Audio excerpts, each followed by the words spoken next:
Hello everyone, आज हम बात करेंगे बीएड संस्कृत सिलेबस के बारे में।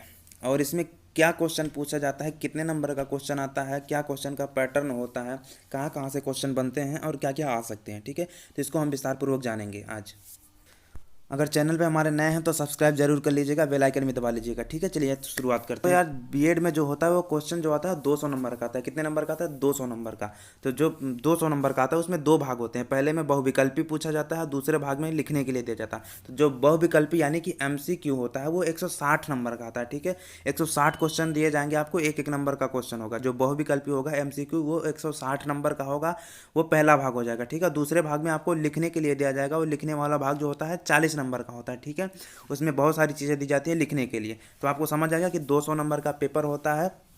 160 नंबर का बहुविकल्पी यानी कि एमसीक्यू मल्टीपल चॉइस क्वेश्चन पूछे जाते हैं, और लिखित परीक्षा में आपको 40 नंबर का पूछा जाता है। ठीक है, तो ये होगा 200 नंबर का। अब बात करते हैं कि क्वेश्चन कहाँ कहाँ से आते हैं, कितने कितने नंबर का आता है। ठीक है, तो जो प्रथम भाग है बहुविकल्पी क्वेश्चन, उसकी बात करते हैं कि कितने नंबर का आता है। ठीक है, तो एक पता ही है आपको 60 नंबर का, 160 नंबर का आता है। तो उसमें 40-40 अंक का अलग अलग चार खंड बना होता है। ठीक है, ये बहुविकल्पी की बात कर रहा हूँ। बहुविकल्पी में जो होता है कि संस्कृत भाषा दक्षता, संस्कृत भाषा दक्षता में आपको 40 क्वेश्चन आएंगे। 40 क्वेश्चन यानी कि व्याकरण से पूछे जाएंगे। संस्कृत भाषा दक्षता यानी कि व्याकरण है। ठीक है, उसका कितना आएगा? 40 क्वेश्चन आएगा। ठीक है, अभी हम इसके बारे में डिटेल पढ़ेंगे कि व्याकरण में क्या क्या चीज़ें पूछी जाती है। पहले हम जान लेते हैं क्वेश्चन कहाँ कहाँ से आते हैं। तो संस्कृत भाषा दक्षता यानी कि 40 नंबर का व्याकरण पूछा जाता है। मानसिक योग्यता सामान्य ज्ञान यानी कि और ये सामान्य ज्ञान 40 नंबर का क्या पूछा जाता है? सामान्य ज्ञान। 40 नंबर का आपसे पूछा जाता है व्याकरण, 40 नंबर का पूछा जाता है सामान्य ज्ञान। अब आ गया जो तीसरा खंड है 40 नंबर संस्कृत वांग में। संस्कृत वांग में यानी कि जो आप ग्रेजुएशन किए हैं, जो आपके कोर्स में जैसे रघुवंशम की लता दुनिया में सारी बुकें लगी होंगी, उसमें से 40 नंबर का क्वेश्चन पूछा जाता है। संस्कृत साहित्य का इतिहास पूरा, उसका सिलेबस के आगे हम डिस्कशन कर लेंगे। ठीक है, और चौथा जो होता है वो शिक्षणाभिरुचि यानी कि शिक्षण से रिलेटेड क्या क्या चीज़ें हो सकती हैं, वो सारी चीज़ें हम इसमें बात करेंगे आज।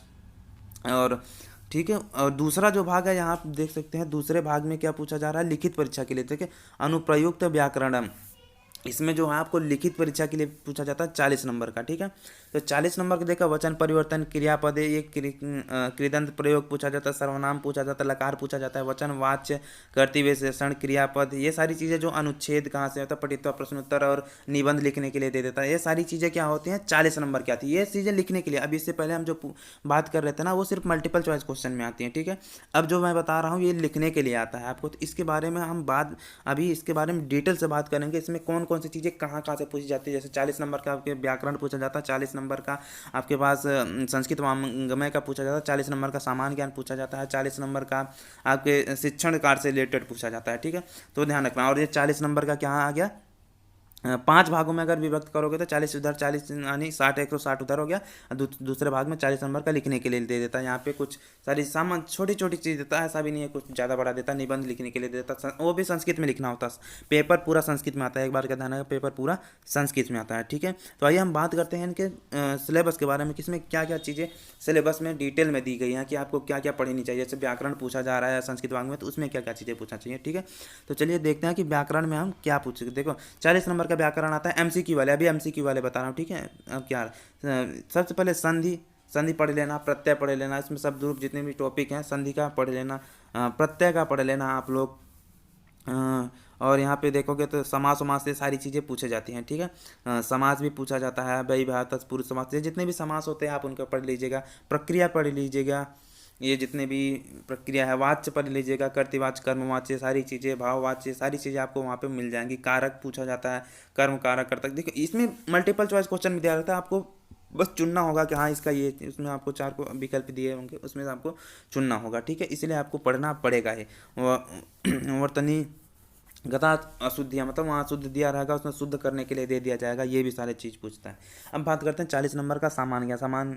सामान्य ज्ञान में क्या क्या पूछा जाता है? भारतीय संस्कृत पूछ लिया जाता है, इतिहास, संगीत, चित्रकला, घटना पूछ लिया जाता है, नाटक, क्रीड़ा पूछ लिया जाता है, राज्य के बारे में पूछ लिया जाता है, भाषा के बारे में पूछ लिया जाता है, तो साक्षरता, ऐतिहासिक, स्थानीय, संस्कृत, राष्ट्रीय, सारी चीज़ें जो छोटी छोटी चीज़ें होती हैं, पुरस्कार कौन सा कहाँ दिया जाता है, किस राजधानी कहाँ पे है, सारी चीज़ संस्कृत में आपको पूछी जाती हैं। आपके बहुविकल्प दिया रहेगा, आपको चुनना होगा। पर्यावरण के बारे में पूछ लिया जाता है। ठीक है, तो ये संस्कृत का जो है, ये सारी चीज़ें आपको पहले से ही तैयार रखनी पड़ेंगी। जो मानवाधिकार की, मानव इसमें मतलब गुण के बारे में पूछा जाता है कि यार बहुत सिंपल, जब आप पेपर देखेंगे ना आपको समझ में आ जाएगा कि पेपर कहाँ से है, किस तरह से है। बहुत सिंपल सी चीज़ें होती हैं, बस ये है कि टॉपिक आपके कवर होने चाहिए, समास समास जो भी है, संधि समास और जितनी भी सारी चीज़ें हैं।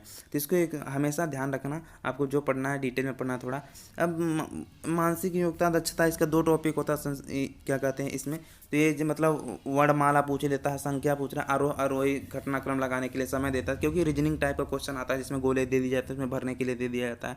कार्यकारिका अंक विभिन्न पूछ लिया जाता है कि समय निकालिए, या अंक कभी ABCD दे देता है, उसमें पूछ देता है कि संस्कृत में इसको क्या कहते हैं। सारी चीज़ें जो होती है समान रूप से बहुत सिंपल सिंपल छोटी छोटी चीज़ें जो आपको याद करनी होंगी, और आप, मुझे पता है अगर आप एक बार पढ़ेंगे तो ज़रूर पढ़ लेंगे, ठीक है। इसके बुक अगर पढ़ना चाहते हैं तो आप चिरंतनी ले सकते हैं, संस्कृत मंजूषा, ठीक है। चिरंतनी और संस्कृत मंजूषा ज़रूर ले लीजिएगा।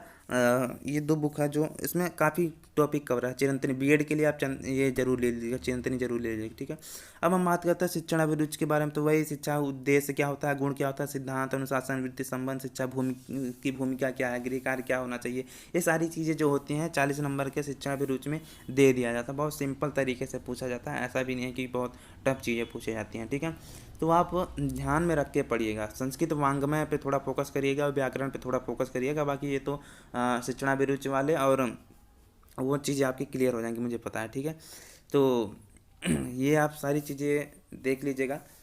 चेतना, जीवन मूल्य, शिक्षा मनोविज्ञान को भी पढ़ लीजिएगा, शिक्षण इतिहास पढ़ लीजिएगा। तो मेन जो टॉपिक आता है वो होता है संस्कृत वांग्मय, ठीक है। संस्कृत वांग्मय आने के जो आपके ग्रेजुएशन में सिलेबस लगा हुआ है, ग्रेजुएशन का सिलेबस जो लगा हुआ है उसमें सारी चीज़ें आपको कवर होनी चाहिए, ठीक है। यहाँ पे वैदिक वांग्मय, ब्राह्मण, आरण्यक, उपनिषद, दार्शनिक, पुराण, ये सारी चीज़ें, रामायण, महाभारत, ये आपको क्लियर करके चलना पड़ेगा, ठीक है। रामायण, महाभारत, ये सारी चीज़ें आपको, कवि कवि के नाम, गद्य काव्य, कौन सा काव्य है, चंपू रटना है, नाटक है, ये सारी चीज़ें आपको पहले से ही कवर करके चलनी पड़ेंगी। इसलिए मैं बता रहा हूँ व्याकरण और वांग्मय अगर आपने अच्छे से कर लिया तो 40-40-80 नंबर आपको समझ लो, अगर फिक्स हैं 80 में, अगर मान लो 60-70 भी आ गए तो बाकी आप आगे कवर कर ले जाओगे। उतना आसान नहीं होता क्योंकि बहुत जनरल सी चीज़ें होती है उसमें जो पूछी जाती हैं। अब बात करते हैं जो लिखने के लिए दिया जाता है आपको संस्कृत में सारी चीज़ें, ठीक है। उसमें जो संस्कृत में 40-40 नंबर का भी अलग अलग पार्ट बना होता है। इसमें वचन परिवर्तन करने के लिए दे दिया जाता है, ठीक है। वचन परिवर्तन की, एक वचन से दूसरे वचन में परिवर्तन कीजिए, ठीक है। विशिष्टाकार, कारक पद चयन के बारे में पूछ लेता है, लकार परिवर्तन दे देता है, लिंग परिवर्तन देता है, वचन परिवर्तन, वाच्य परिवर्तन, कर्तृपद चयनम, विशेषण चयनम को देता है, क्रियापद दे देता है, अव्यय पद चयनम देता है, सर्वनाम, संज्ञा, प्रदत्त, अनुच्छेद, प्रतिष्ठा, ये सारी चीज़ें जो है ना यार बहुत सिंपल सिंपल सी चीज़ें जो है क्या कहते हैं, प्रदत्त, अनुच्छेद, प्रतिष्ठा, प्रश्न उत्तर लेखन, प्रश्न उत्तर लिखने के लिए देता है। यार देखो छोटा छोटा क्या देता है पता, उसमें वो भी दे देता है कि यहाँ पे आप अनुच्छेद, श्लोक विशेषण कीजिए। ये मतलब ये है कि बहुत सिंपल सा सिलेबस होता है जो आप कर सकते हैं। इसमें कुछ ज़्यादा कुछ बताने की ज़रूरत नहीं है। आप जब सिलेबस उठाएंगे या फिर आप बुक लेंगे तो उसमें सारी चीज़ें दी होती हैं, तो उसको आप ध्यान में रख के पढ़िएगा, जल्दी होगा। तो देखिए आप चैनल पे हमारे नए हैं तो सब्सक्राइब कर लीजिएगा, बेल आइकन जरूर दबा लीजिएगा, वीडियो को लाइक कमेंट जरूर कीजिएगा, और मिलते हैं नेक्स्ट वीडियो में, कुछ और बताएंगे, ठीक है। तो इसको आप ध्यान में रख के पढ़िएगा। Thank you so much all of you, thank you, धन्यवाद।